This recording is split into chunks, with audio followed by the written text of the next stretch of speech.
Assalamualaikum warahmatullahi wabarakatuh. Sampurasun wargi dulur baraya sadayana tepang dangudi sareng simkuring Mang Ian Kidemang Gunung Halu dina acara anu maneh nyaeta dongeng Sunda. Dongeng zaman kiwari ala kiwari anu nyarioskeun lalakon kahirupan mangsa bihari atanapi kabahelaan. Kumaha dararamang bala wargi sadayana atuh mugi aya dina ginanjar kawilujengan rahayu berkah salamet amin ya Allah ya rabbal alamin. Dina waktos ieu simkuring sejanraskeun hanca anu katunda dina pedaran dongeng anu judulna Siruyung Kawung bagian anu ka-28 karya Bapak S. Sukandar. Kumaha ieu salajengna dongeng Siruyung Kawung teh lalakonanya ulah kamana-mana tetap manco di channel YouTube-na Kisah Tanah Sunda. Namun satacana dilajeng kade ulah hila panutacan subscribe kana YouTube Kisah Tanah Sunda, mangga di subscribe heula supados tiasa kenging notifikasi kanggo setiap jejer carita nu salajengna oge nu sanesna. Anu parantos subscribe simkuring ngahaturkeun rebu nuhun laksa ketika bingahan atau mugi asing tiasa jantan rencang nu ngahibur ka pala wargi sadayananya. Kanggo ibu-ibu bari masak nyeuseuk gegerohna, kanggo bapak-bapak bari nyantai nyikopai udud samsai ngabahai di tepasnya, aduh ngabayangkeun nu bohay. Oge daripada melan di tempat konveksi bari ngajahit bari motong ngobrasna, di tempat cukur, di pada melan di kantornya, di pabrik, di pasar, di tempat bangunan, di perjalanan, pokoknya mah kum kadulu-dulu nu aya di lemur baraya nu aya di kota oge di pangumbaraan. Kumargi tesakedik wargi-wargi urang nu aya di luar daerah bahkan di luar negeri sok mararanco dina dongeng Sunda Mang Ian teh. Sareng di zaman kiwari manya urang teh sok ngagip geuningannya upami live atawa transfer atawa naon wae tah. Ieu Bapak S. Sukandar teh ngantunkeun dina tahun 1880, karya dongeng nage dina tahun 1860-an. Mugia ieu dongeng Siruyung Kawung teh sing tiasa janten ladang amal kanggo ajeunanya. Ayo urang sami-sami ngagip ku ngintunkeun Al-Fatihah da gratis Al-Fatihah manya insyaallah eta doa teh bakal uih di ka urang sadayana. Khususun ila ruhi ahlil kubur Bapak S. Sukandar, Allahumma gfir lahu warhamhu wa'afihi wa'fu anhu seulillahilhum Al-Fatihah. A'udzubillahi minasyaitonir rajim. Bismillahirrahmanirrahim. Alhamdulillahi rabbil alamin arrahmanir rahim maliki yaumiddin. Iyyaka na'budu wa iyyaka nasta'in ihdinas siratal mustaqim siratal ladzina an'amta 'alaihim ghairil maghdubi 'alaihim waladdallin ighfir lana amin. Supados tenyang kolong tingkana waktos hayuh urang sami-sami ngalajengkeun ieu lalakon Siruyung Kawung. Namung satacana dilajeng kade ulah hilap da simkuring mangadongeng sanes dina radio nya anu tangtosna aya sponsor aya gaji saumpamina ngaros kahibur pedaran dongeng simkuring teras hoyong nyawer tatiasa kana nomor dana aya nomor rekening aya sabaraha we saikelasna kitu nya. Mangah kaparayun sadayana wilujeng ngadangukeun brung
Atuh Mursid, ulah gal kangahuleng. Incu andi kagus hayangnya meureun kumaha kaputusanana. Cek Pasurangga nyarita deui, manehna ayeuna ngusahakeun pikeun nyentarkeun hate anu jadi lawana. Keuna oge kana mamarasna caritaan Pasurangga teh, Aki Mursid ngadadak nyeblak inget kakarna, kumaha nasibna ayeuna lantaran tadi teh sidi katempona bangun ripuhna keur. Ret manehna katepas di antara Madraub jeung Ki Obing, Widarma geus ngajentul di milu nyaksian, cukup pikeun Aki Mursid mah jadi totonen yen kayaan incuna teh teu matak nyalempangkeun. Mikir kadinya, manehna malik di ka Pasurangga bari pok nyarita, bagian Andika Surangga, kapan kaula mah geus tadi mikeun siku ka Andika. Pasurangga ayeuna mah anu keuna mamarasna, memang ayeuna oge masih keneh karasa nyanyautan, ku kituna mah rai bae beungeutna tambah asak, ditahan-tahan oge teu burung hatena mah ngaheab. Hade Mursid, tadi mah ya. Pasurangga teu talangke deui ngahiukeun pereupna, ditambah Surangga. Cek Aki Mursid ngagero bari rikat ngalegot, seuk mepeuhkeun pereupna kana pigelang lawan. Ai teu babari Mursid, andi kami kabutuh leungeun kaula mah. Cek Pasurangga bari narik deui leungeunna, jorelat kakencaeun Aki Mursid maksudna marek ngayakeun panarajang ti gigir, tapi Aki Mursid leuwih rikat ngalikeun badana, gilek nyangigir bari ngadengdekeun sirahna lantaran kapireungeuh panimpungna lawan teh geus ngahiuk luhureunana. Jeung kakencaeun Pasurangga bari notogkeun jurusna kana kekemplong. Pasurangga rikat ngageser bari malik sedengkeun panimpungna tacan robah tetep ngahiuk rek ngagejret kana sirah.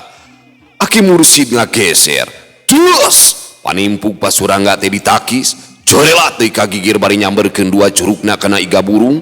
Pasurangga ngagilek, dus gerakan caladinok terok digagalkeun, hiuk jurus ciwaringin terek ngajojo dada. Aki Mursid ngolebat bari nakis harta dibarengan ku jurus cibageuni tina gerakan jongjolong notog ngan kapaksa pos lantaran Pasurangga rikat ngajaul ka tukang. Nu narempokeun tudu pating rareng hapatu, panon molotot ngiceup-ngiceup nyaksian nu bito tama bari dibarengan kuting saria kegebegan, pada mang paurkeun malah lila-lila manu galungan teh geus teu tembong cirimna. Ukur ting kolebatna dua kalangkang bodas ting kalayang silih sabet, siga nu geus teu nincak taneuh we bakating ku cepet-cepetna gerakan.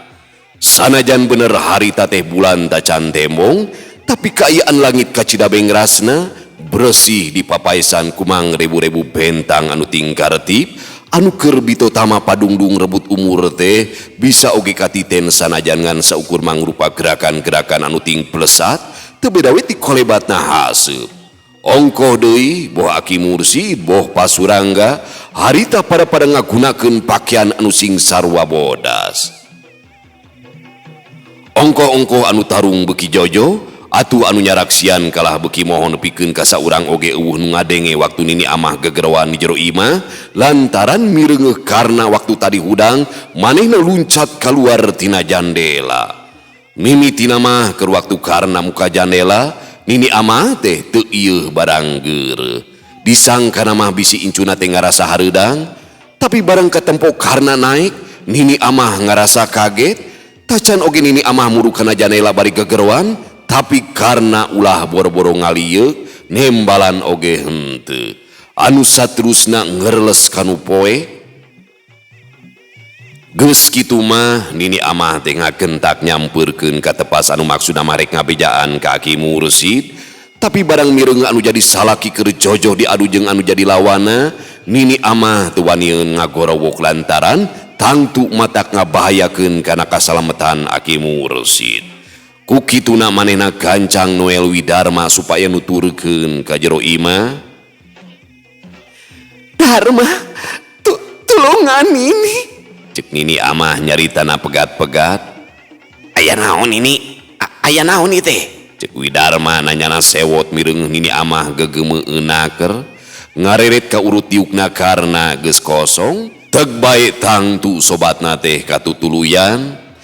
Sinana kabur kana jendela. Cek nini amah nyaritana bari dareuda. Ku kitu nama eukeur mah geus kolot, katurug-turug manggih kareuwas, puguwe mata gempeur kana hatena. Red Widarma kana janela, bener we geus muka, dereg-deg manehna kahareup maksudna marek ngabejaan Aki Mursid, tapi nya kitu deui teu wani pok lantaran ngingetkeun kana pibahayaeunana. Ari deuk ngabejaan Ki Obing jeung Madraub sarua deui teu wani, datang tu matak ngabarubahkeun kanu keur padungdung.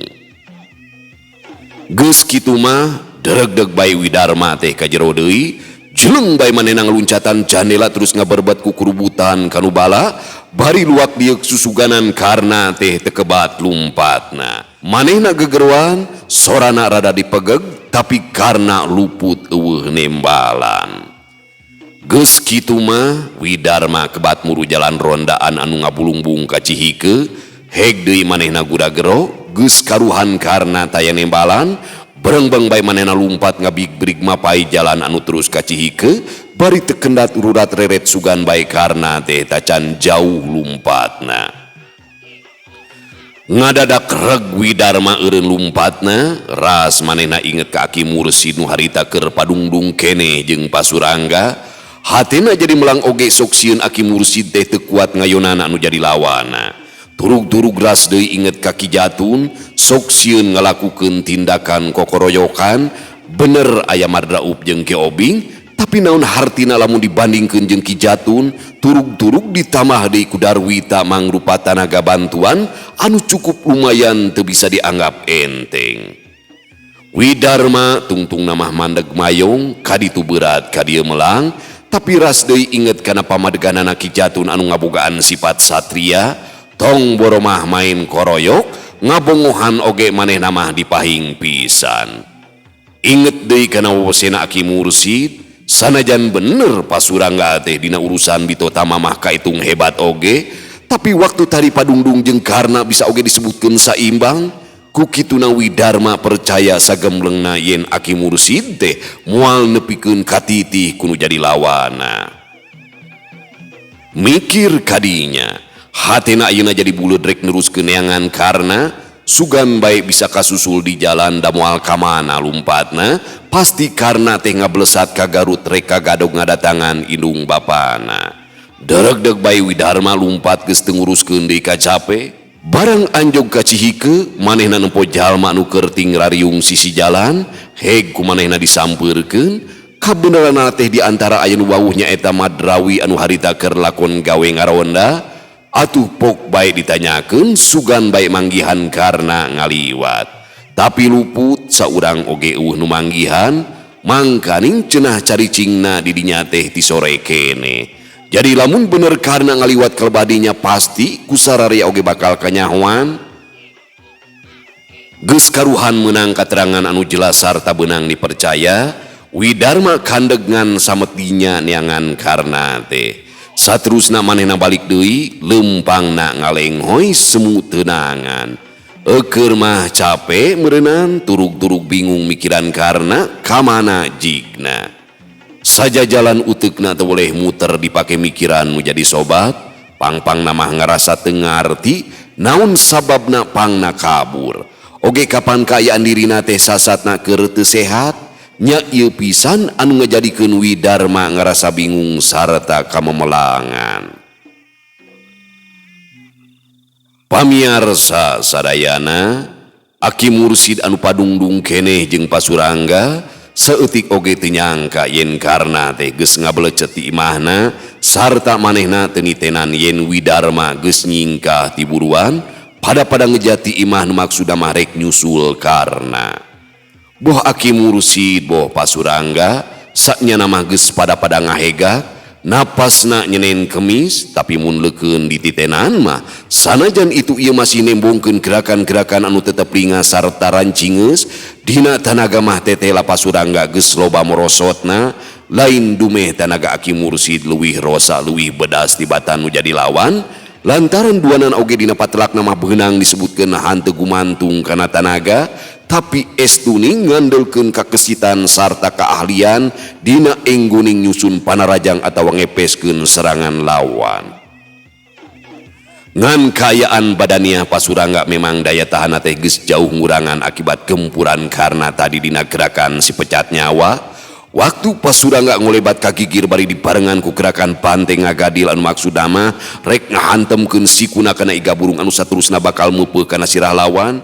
Aki Mursid ukur ngangserot nyerong ngenca saterusna nguliwudkeun badana ka tukangeun Pasurangga teu beda we ti gerakan lauk mas anu nyumputkeun awakna nguliwud ka tukangeun batu. Sarta teu anta parah deui jubrod bae punuk Pasurangga teh ditimpuk atuh satakerna nu sejen mah pasti bakal ngarempeyek.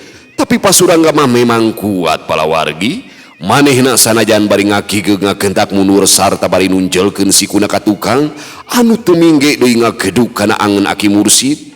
Sanajan harita Aki Mursid teh geus ngahiati rek mindo manehna atuh jadi ngajarek jeg ka tukang bari narik deui leungeunna. Bareng jeung eta Pasurangga malik bari nyebrutkeun jurus maneh kahiji. Beneran pisan kana gado sarta samemehen Aki Mursid sadar kana naon-naon anu satuluyna leungeun kenca Pasurangga dina kecepatan anu luar biasa ngabresat ngahembatkeun tenggelan ciwaringin ngajebrod kana dada. Ngan barang deuk dipindo ku suku Cebra grek ngajejek kana beuteung Aki Mursid anu kayaana memang keur ngadayak dagrek ti jengkang. Sakilat Aki Mursid narik suku katuna ka tukang ngawangun kuda-kuda anu ngajadikeun badana jadi sumunyerong. Kukituna lain bae manehna geus hasil nyalametkeun badana teu tulus ngagedeblag nang karak bengkang, tapi oge sakaligus geus bisa newak dampal suku musuhna anu harita nyolontong rek ngajejek awakna. Nu akhirna Pasurangga ngagaleong teu bisa nahan kasaimbangan badana terus ditotogeun atuh teu loba pamolah deui. Pasurangga jadi ngageblag nang karak bengkang, tapi Pasurangga ngagentak kudang deui ngaran-ngaran jago kolot anu ngukuhkeun kana harga diri sacara hiji jawara anu geus moyan saeutik oge teu bisa nembungkeun ka nyerina. Sanajan karasana teu beda we tinu eumeur lantaran ngapeletuk satakerna nafsuna henteu jadi modal dumeh manehna make ngalakonan ngapabengkang ngan rada keheul kana dirina pribadi lantaran itunganana teh melese tina ijiran. Anu disangkana tadi nama geus pinasti lawana anu kudu namru tapi buktina kalah kadirina sorangan anu ngajurahro. Tapi sanajan kitu manehna cukup sadar yen dina patelak mah memang teu aneh sasat marebutkeun kaunggulan jeung nu jadi musuh. Kakara ragrag ku sakitu mah wajar lantaran kawanina mah tacan suda tacan rumasa ele. Ari Aki Mursid sanggeusna hasil ngaragrageun jadi lawan jadi ngabogaan waktu pikeun nyeunghap ngatur napasna sarta ngaleungitkeun kanyerina dina dada. Tonjokan Pasurangga nu memang lain lalawurakeun teh lain deui karasa eungap kanyerina dina gado mah geus teu dirasa sanajan karasana asa nyengsol. Pasurangga anu geus bisa hudang deui manehna ngarti yen nu jadi lawan teh sanajan bener geus bisa ngaragrageun ka manehanana tapi teu nganung harti yen Aki Mursid teh bisa leupas tina akibat anu ditimbulkeun ku panarajang-panarajang manehna tadi ebreh dina gerakan-gerakanana boh dina riuk beungeutna atawa cara ngatur napasna. Anu matak Pasurangga teu ngalobakeun deui mikir sabrut bae manehna ngabuskeun deui jurus ampuhna anu dituju teh dada lawan. Ngan orok kaya Aki Mursid oge memang geus leuwih ti heula bisa neguh gerakan lawan anu boga maksud pikeun neangan kauntungan sawaktu manehna tacan sayaga. Sakilat manehna robah nyerong tuluk dampal leungeun ngahantem pigelang lawan sabrut leungeun kencana rek ngajojo angeun Pasurangga dus pigelang leungeun manehna ayeuna mah nu kabeunangan lantaran Pasurangga rikat ngagebotkeun panimpugna. Kilek Aki Mursid ngagigirkeun badana corelat pindah tempat anu maksudna mah rek ngayakeun panarajang ti gigir anu diincer ke kemplong lawan. Tapi Pasurangga oge cukup surti yen kadudukan badana teh keur diincer musuh ngagentak manehna luncat anu maksudna mah rek ngajejek tak-tak anu dibarengan ku gerakan leungeun anu rek ngababu kana hulu. Tapi tetela Aki Mursid teh leuwih cingeus lap dina gerakan sero nyusup pari leungeunna ngahiat rek ngahanca bincurang. Tapi kalawan di luar sangkaan Pasurangga geus hasil narik dua sukuna sina merengkel dina kayaan badan keur nyerorot sakilat mekarkeun deui dua sukuna anu tumurapna ka Aki Mursid kacida mata ngaranjugna lantaran harita manehna keur anteng nempokeun badan anu disangkana bakal ditutup. Akhir-akhir suku lawan anu sabelah di ngajedak atuh kana tarangna. Tacan oge leler tina kakagetna, badan musuhna geus ngalayang deui nyamberkeun leungeunna rek ngahanca beheung belah gigir. Aki Mursid ngagendak nakis bari ngabaliurkeun beungeutna, satekah polah ngayakeun usaha pikeun nyalametkeun dirina. Tapi akibatna hebat deui bae. Badan Pasurangga malik dibaring ngirimkeun tuuna rek ngabeset dada dibarengan ku tenggelan kepang ulin serang hanca sirah. Dina sakali ieu mah Aki Mursid teh kapaksa daek teu daek kudu narima kana akibatna manehna tuasa nya ngaharupan gerakan manuk camar dina ulin Karang Hawu nyaeta hasil ciptaan Pasurangga sorangan keur waktu manehna manggon di Karang Hawu pelabuhan Ratu Sukabumi. Koreja Aki Mursid hudang deui, tapi kakara oge deuk cengkat. Pasurangga nu hayang geura ngarengsekeun patelakna lantaran lamun dilila-lila mah bisa jadi manehna anu bakal asor. Kanyeri dina dadana beuki lila beuki karasa akibat samemehna galungan jeung karna tea. Kalawan teu panjang mikir deui, manehna ngacorelat ka gigireun musuhna anu maksudna merek najong careham sarta bis bae. Musuhna ngagerakeun leungeun pikeun newak dampal suku atawa nakis. Dua leungeun manehna geus ngangkang minangka cadangan. Tapi ijiran Pasurangga teh meleset deui bae. Aki Mursid teu bisa newak atawa nakis dampal suku nu jadi musuh anu keur ngahyat rek ngajejeg. Tapi sakilatna keur Aki Mursid ngaborengkal ka gigireun Pasurangga bari ngabadukeun siku kana iga burungna anu memang molongpong taya aling-alingna lantaran dua leungeunna Pasurangga teh keur ngangkang di luhur.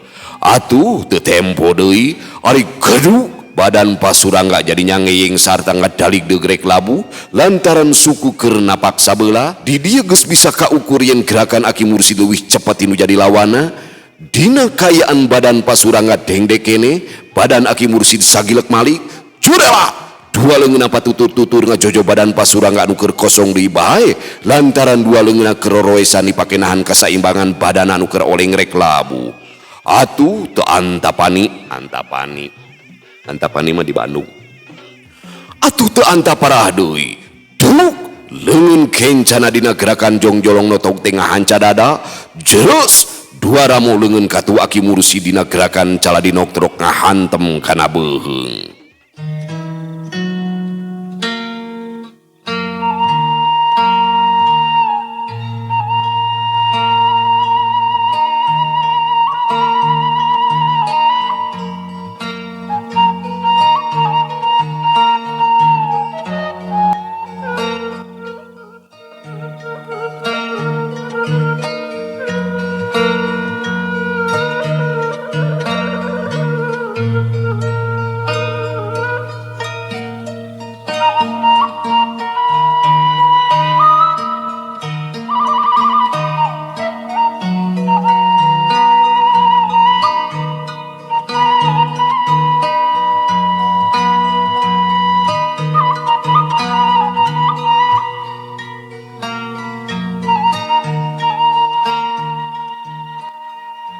Pamirsa sadayana, sanajan kuat sanajan tangguh paribasana, salilana punjul ingga papak, akhirna Pasurangga teh teu burung nambru.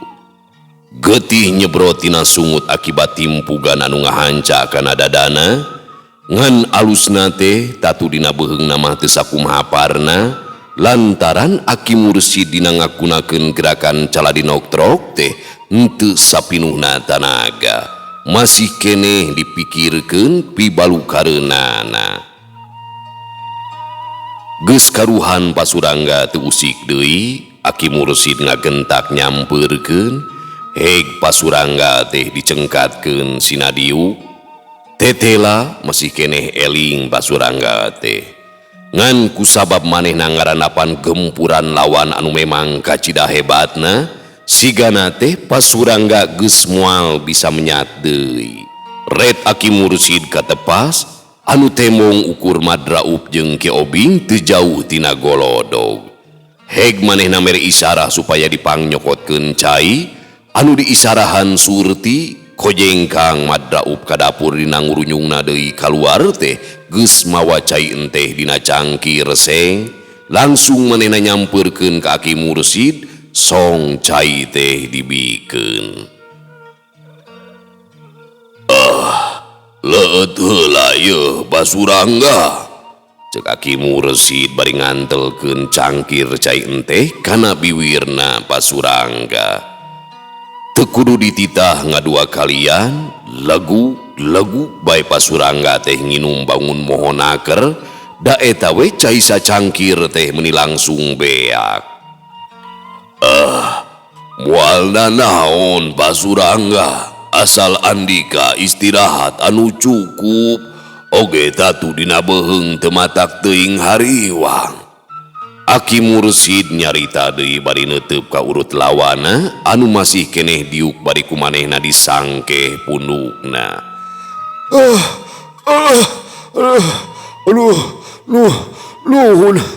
Nuhun Pak Mursid. Cek Basurangga nembalan dibarengan ku Humarurung.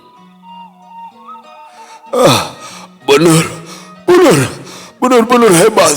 Nya Incuna, nya Akina. Giat ngadeg Basurangga, cek Aki Mursid teu nolih kana pamuji. Alah, kiat menawi. Cek Basurangga bari nguniang hudang, jung bae manehna nangtung. Urang kaditu atuh, urang karorompok heula. Aki Mursid ngajakan ka imah, bisi Basurangga rek reureuh heula. Sawios Pak Mursid. Nuhun kana pangasihna. Cek Basurangga bari ngareret ka Ki Jatun jeung Darwita anu harita keur narangtung narempokeun tacan wani nyampeurkeun.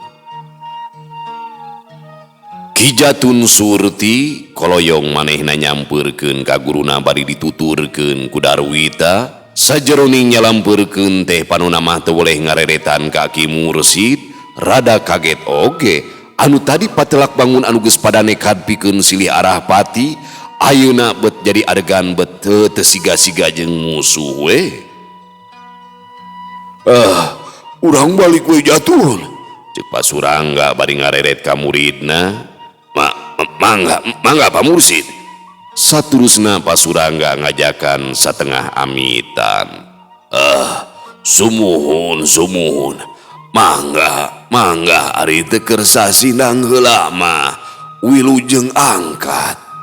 Aki Mursid bari neuteup ka Basurangga, leos bae Basurangga ini tidinya, lempangna jumarig jeug bari muntang ka Ki Jatun. Sedengkeun Aki Mursid leos deui nyampeurkeun ka Ki Obing nu harita aya keneh deukeut golodog. Madraup mah ngeteyep tukangeun Aki Mursid lantaran basa tadi ngosongkeun cangkir cai enteh, manehna teu ingkah deui cingogo deukeut Aki Mursid, nyaksian urut musuh gunem catur. Mana ari Darma Ki Obing?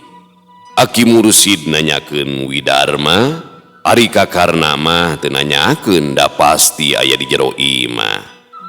Tacan oge Ki Obing ngajawab, nini amah norojol ti jero bari hari weus-weus ngabejakeun, yen karna teh tadi luncat tina jandela, anu saterusna ngabelecet, sedengkeun Widarma geus leuwih ti heula nyusul, tapi nepikeun ka ayeuna, boh anu disusul, boh anu nyusul tacan embol-embol datang. Kunaon cenah nini sinana teh, cek Aki Mursid ngariuk reuwas. Nyaho teuing atuh, datang ka jero teh terus bae ngaguk-guk, repeh-repeh teh manehna muka jandela, sugan teh pedah ngarasa hareudang, ari taeun teh ngadon ngajleng giningan. Cek nini amah bari carinak da. Aki Mursid ngahuleng, kalacat bae katepas, bus ka jero imah, tetela karna geus eueuh, gek bae manehna diuk bari teu nyarita sakemek. Ngarasa helo ku polah incuna, naon sababna pangna make kabur? Eta kitu pedah tadi teu mampu ngalawan Basurangga. Jamak we atuh eleh mah teu kudu teuing dipake pikiran. komo umpama nepikeun kaluluasan kitu mah.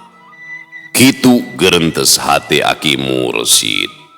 Sabot kerting haruleng kene, torojol Widarma datang haru hahareho sorangan, manehna kacida ngerasa ruasna lantaran tadi di jalan mirenge Pasurangga tiluan ngabring baralik.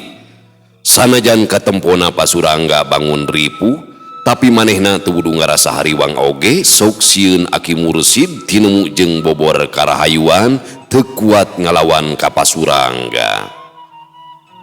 Tapi barang breh mirengeh guruna blejag teu sakara-kara, hatena rada longsong oge, ngan tinggal kabingung mikiran anu jadi sobat, lantaran tong boro bisa kapanggih jelemana, teu kapapai raratan-raratana acan, leungit tanpa lebih ilang tanpa karana, teu beda we tinu diteureuy bumi. Aki Mursid saimah-imah teu kira-kira ngacenghokna barang mirengeh Widarma tetela balik lengo. Gancang bae Aki Mursid nanyakeun kumaha hasilna, sanajan bari dareuda paralak bae Widarma ngadongengkeun lalampahanana sajeroning tadi nyusul sarta neangan karna malah nepikeun kacihike sagala, ngan bae luput karna teh taya beja-bejana acan malah dicihike kungsi papanggih jeung Madrawi, tapi nya kitu kene waktu ditanyakeun teh teu nyahoeun. Taya nu ngaliwat saurang-urang acan bokna teh lantaran ti sore kene oge manehna sabatur-batur ngagarulung di dinya. Ngadenge katerangan Widarma kitu anahak teh karasana matak eungap kana angen, Aki Mursid teu nyarita naon-naon iwal ti Cipanona ngagarenang minuhan mata anu saterusna ting berbei maseuhan beungeut anu geus karijut peot dimangsa ku kakolotan. Sanajan biwirna rapet teu ngaluarkeun ucap sakecap, tapi ari hatena mah Aki Mursid teh teu eureun-eureun cumerit nyambat-nyambat kanu jadi incuna. Karna ulaon atuh ujang teh jalu. Nah beda ngarasa era dume hidup teu bisa ngelehkeun nu jadi musuh. Atawa memang hidup teh ngarasa keheul ka Aki dume Aki nurunkeun ilmu panemu teh nyata teu mampu dipake ngalawanan Pasurangga. Jalu ulah boga pikiran kitu. Kadar eta nana ngalakon eleh teu naon-naon atuh jalu. Sing inget kana patokan manusia mah moal bisa unggul saendeng-endengna. Sanajan boga ilmu panemu anu sakumaha luhurna oge pasti bakal aya nu mapakan deui. Nana anggur mah geura balik ujang, ulah kamalinaan nganteur hate ngagugu nafsu anu kurang puas. Omat nana geura balik sing inget ka Aki jeung ka Nini. Nuhun Gusti. Mugi-mugi hate pun incu teh dipengkolkeun. Mugi disadrahkeun hatena sina babalik pikir. Mugi dielingkeun. Gusti, mugi pun incu teh sing sadar tina kakaliruanana. Ari Nini ama barang geus karuhan karna teu balik deui. Manehna mah geblus bae ka pangkengna ngadon ngagukuk ceurik geus teu inget di kakolotan. Dihenteu-henteu oge puguh ngarasa melang kanu jadi incu. Kawasna bae karna teh keur apruk-aprukan bari sasab teu nyaho dikaler di kidul. Damun seuk make jalan anu bener atawa biasa mah piraku make teu kapanggih ku Widarma. Mangka-mangka kayaan teh geus peuting pisan. Pantesna teh meureunan manehna teh sare di Manadugna. Dadah teuing nana incu Nini. Cek Nini amah terus sumegruk maseuhan angel. Ki Madraub jeung Ki Obing gawena ting haruleng bari cumalimba. Ngarasa ngahlas mirengeuh bubudena Aki Mursid harita. Geus puguh Widarma mah ti tadi oge manehna mah juu. Sanajan teu kadenge inghakna. Tapi Cipanona mah tetela terus mudal ngebaseuhan samak. Pamiarsa sadayana sapeting eta mah kayaan di Imah Aki Mursid DS Tuning Rehe Comrek ukur kadenge nyegrukna nini amah dipangkeng Widarma terus ngahruk tungkul netep lahunan sedengkeun Aki Mursid madraub katut ke obing sanajan masih keneh ngajarentul saurang oge taya nu pirajeuneuh nyarita ukur pahneng-neng bari panonna mah pada baseuh ku cimata.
Pamiarsa sadayana karena mah anu harita sasatker pada nyengcerikan manehna jongjon ngagedig lempang geus teu nolih poekna peuting teu mirosya gelebugna angin anu nebakana badana nimbulkeun rasa tiris anu matak ngahodhod nya pantes Widarma moal kapanggih lantaran pasalia jalan sasat patonggong-tonggong ari Widarma mah nyusulna make jalan Cihike sedengkeun karena mah lumpatna make jalan anu ka Cisewu lantaran ku manehna geus cukup dibalitungkeun yen lamun manehna ngagunakeun jalan anu berasna ka Cihike pasti bakal kapanggih kudu nyusul. Ieu sababna pangna manehna make jalan anu ka Cisewu supaya ulah gampang-gampang kasusul tapakna. Naon sababna pangna karena ngejat memang gurat badag nama teu beda we tinu ditulup ku Aki Mursid manehna teh ngarasa wirang anu lain di kieuna nepikeun ka manehna teu mampu ngaragragkeun nu jadi musuh ieu nganung harti yen manehna teu bisa nembongkeun kabelaanana kanu jadi aki sanggeus ku manehna kanyahoan yen pasurangga teu bisa dirubuhkeun ku gerakan si pecat nyawa. Nah ku ilmu naon deui pasurangga bisa diragragkeunana sedengkeun manehna sorangan teu boga di pangabisa anu leuwih ampuh tibatan gerakan si pecat nyawa anu memang geus jadi andelanana. Teg manehna boga sangkaan buah-buah akina oge moal mampu ngalawanan pasurangga teh. Lamun heg teh manehanana nyaksian sorangan kumaha mun nyata-nyata akina teu kuat sedengkeun manehanana sorangan geus taya untupan pikeun ngabelaan tada teuing meureunnan matak ancurna kana hate.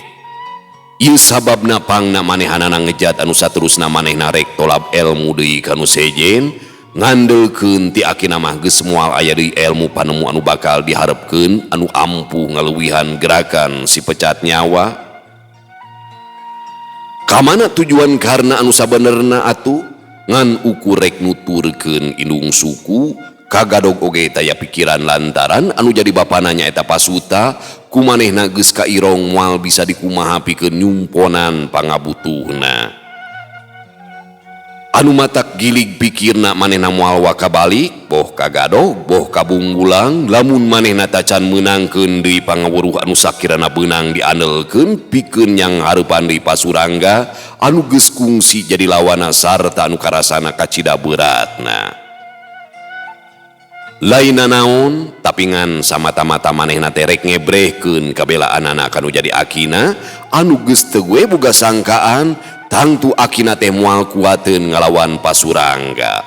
Ngan manehna percaya sapinuhna lamun bener teh mah akina teu kuat boh pasurangga boh kijatun tangtu moal nepikeun ka ngabinasa kanu jadi akina sok asal ngaku rumasa eleh we. Ari adat pangadatan nu jadi akina ku manehna geus kanyahoan deui manehna mah tara sungkan ngaku eleh lamun bener-bener manehna teu kuat katitih pangarti kaungkulan pangabisa kudu jadi lawan sanajan anu ngelehkeunana teh budak satepak carek wiwilanganna mah.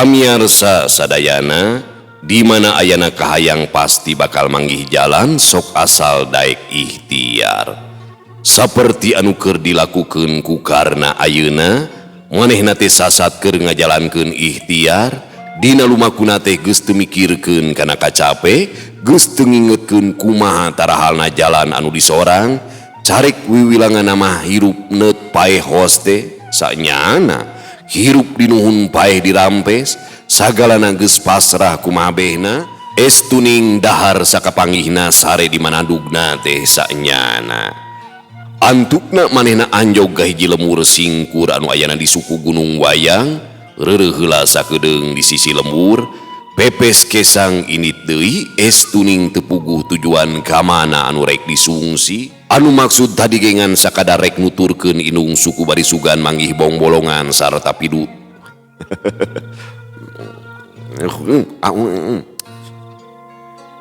nu maksud tadi gengan sakadar rek nuturkeun indung suku bari sugan manggih bongbolongan sarta pituduh pikeun manggihkeun pigurueun barang manehna keur jongjon ngagetrik leumpang mapai-mapai jalan rondaan anu katempona harieum turus suni tanuna ngebul tareng tong pinuh ku batu kenca katuhun ngakigidig tangkal saliara paselang jeung eurih marapat sapanjang jalan.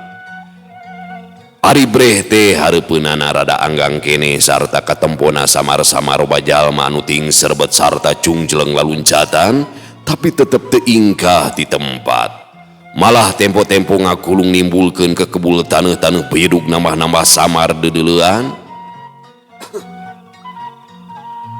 Belesat jengjeng karena muru ngadeukeutan ari breh teh sanggeus deukeut bet matak ngaranjug kaget sarta reuas horeng si mana horeng anu keur galungan saurang dihurup ku tujuan anu dikarepuk teh kawas-kawas bangsa deungeun tembong godegna ramos bos tepung jeung janggotna anu komplok leubet ari pakarangna ukur gembolan anu dipake nakisan bedog anu ting hariuk ngahujanan badana.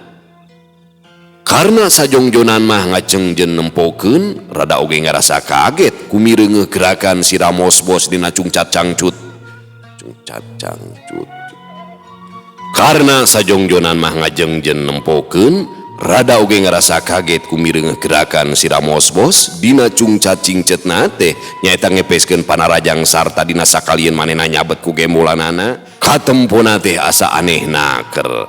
Leuwih-leuwih ngarasa kagetna eta di mana manehna ngalelepkeun padana anu tangtunganana cangkung guru teu beda we ti tihang listrik teh bet teu beda we ti nu teuleum di jero cai teu meus ka tembong cirimna nyaho-nyaho musuna teh racleng malah sawareh mah ting kadepruk ragragan aya nu ngadapang atawa ti kusruk nyuuh lantaran cokor-cokorna dibabad ku gemolan. Tapi sanajan sakitu lingasna ngaran-ngaran anu dihurup ku jalma lain saeutik-saeutik jumlahna katamah saurang oge eueuh nu lemor atuh nya lila-lila mah si Ramos Bos jangkung guru teh kadese oge manehna terus unur-unuran bari nutup badana ku subat sabetna gemolana kisan bedog-bedog panjang anu rek ngacak-ngacak badana.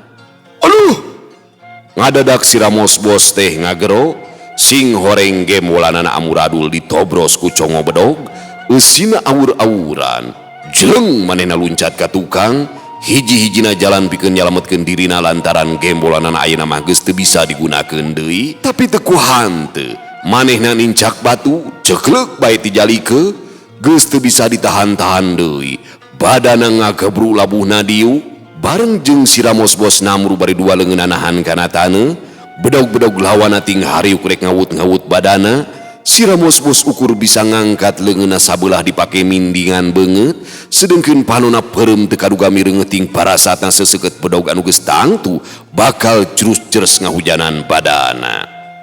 Hiuk hiuk blentrang bedog-bedog teh ngadadak ting koleweng malah sawareh mah racleng lalesotan tina ceklanana. Hiuk corela sinar hideung kokolebatan disusul ting kalebruna badan-badan manusia anu ragragan teu beda we ti bungbuhan murag tina tangkalna. Brai si Ramos Bos beunta kaget lain memeeusan mireungeuh musuh-musuhna anu keur waktu cikeneh rek nyacak badana teh ayeuna katempo ting kaleburu bangun ripuh keur dihancak ku hiji jajaka anu sigana ngagunakeun iteuk hideung minangka pakarangna.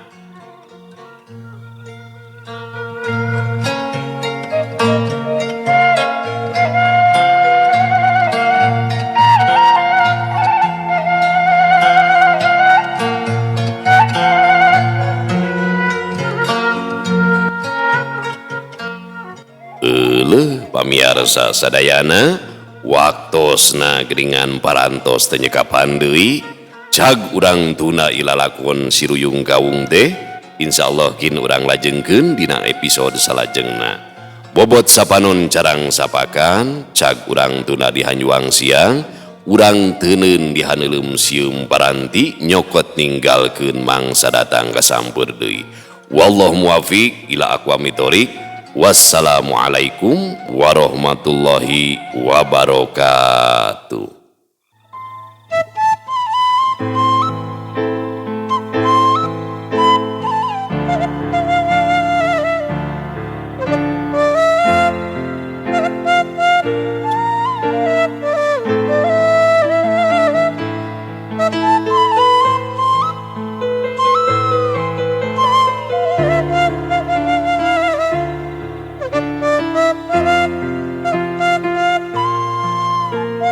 Thank you.